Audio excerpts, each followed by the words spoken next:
1 tahun yang lalu sebelum zamannya booming pendaftaran calon presiden, guru saya, Abah Aos, memaklumatkan kepada seluruh muridnya untuk memilih Pak Anies. Dan waktu itu saya tidak bertanya kenapa. Tetapi saya waktu itu masih ngefans sama Pak Ganjar, entah kenapa. Akhirnya saya mencari biografi Pak Anies, mencari literasi kenapa dan bagaimana kemudian kerja dan lain sebagainya. Kemudian tiba-tiba saya dipertemukan dengan salah satu tim Laskar Santri dan juga saya tetap mengaji manakib dengan Abah Aos. Pada saat itu saya diajak untuk mendukung Pak Anies.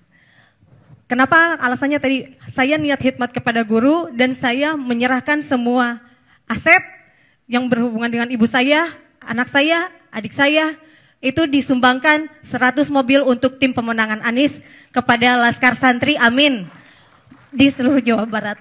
Dan akibatnya saya sekarang justru karena itu viral, saya tidak tahu itu viral, tapi ternyata sekarang katanya viral dan banyak yang datang ke rumah saya pada minta mobil.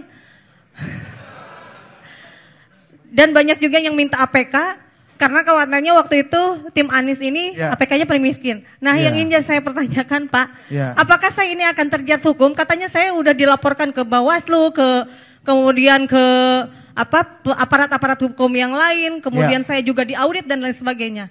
Saya ingin menanyakan apakah karena saya mendukung Bapak saya jadi terjerat hukum begitu? Padahal kan saya hanya lillahi ta'ala niat khidmat ke guru, alhamdulillah. Oke. Apakah memang semua pendukung Pak Anies akan disepertikan saya gitu? Karena hampir setiap keluar rumah takut, terus kemana-mana disorot gitu. Padahal tidak mengharap apa-apa, saya hanya ingin punya pemimpin yang baik, yang amanah.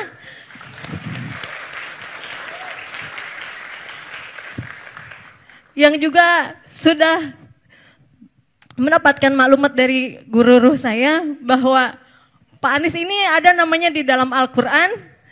Amin itu disebutkan 14 kali dan Caimin itu adalah wakil presiden ke-14 kali. Dan mudah-mudahan itu memang menjadi doa Presiden 2024 adalah Pak Anies Rashid Baswedan, amin.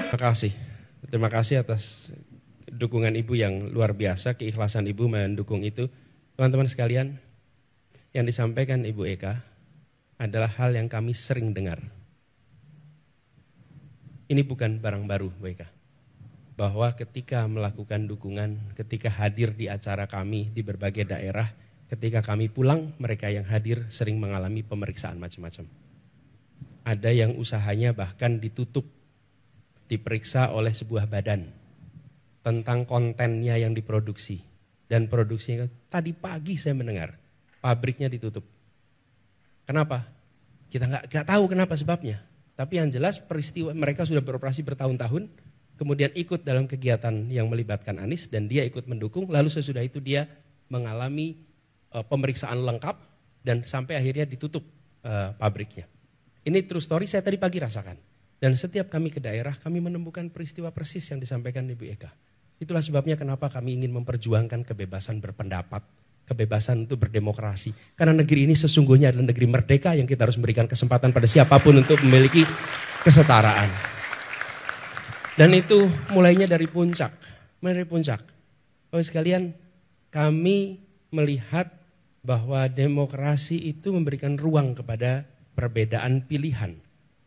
Dan ketika ada perbedaan pilihan, negara harus mengambil sikap netral atas perbedaan pilihan itu. Kalau negara tidak mengambil sikap netral, maka kita bukan lagi demokrasi. Jadi perjuangan kami sekarang itu malah menjadi makin yakin bahwa kita berjuang untuk mengembalikan agar demokrasi yang sesungguhnya bisa hidup di negeri ini. Bukan demokrasi yang semu seperti ini. Jadi Bu, apa yang Ibu kerjakan, apa yang Ibu alami itu dialami semua. Ibu, kita berjuang sama-sama di sini dan menurut saya seluruh rakyat Indonesia seharusnya memilih kebebasan. Mau pilih nomor 1 boleh, mau pilih nomor 2 boleh, mau pilih nomor 3 boleh. Dan negara tidak boleh memberikan sanksi, tidak boleh bersikap tidak netral atas itu semua. Dan mudah-mudahan Ibu di Sumedang dengan Ibu bicara di sini, mudah-mudahan tekanan-tekanan pada Ibu itu malah justru berkurang, tidak bertambah. Kalau bertambah, laporkan, kita akan ceritakan kepada rakyat Indonesia semua. Bahwa ada orang yang menjalankan haknya, lalu kemudian diproses. Ya, betul. Ya. Ya, fine. Oh iya. Bukan hasil usaha yang. Jadi apa yang saya serahkan itu adalah penunaian kewajiban zakat dari keluarga saya. Oh iya. Ya, oke, makasih. Untuk Gak jadi apa-apa, bukan Eka. hasil usaha, maaf ya, misalnya hasil usaha yang tidak jelas dan tidak berizin, tetapi kemarin itu kami hitung aset, kemudian kata guru saya harus dikeluarkan zakatnya. Kemudian ketika ini zakatnya dikemanakan, guru saya mengatakan sudah untuk jihad pemenangan, amin saja Pak Anies Baswedan gitu. Ya.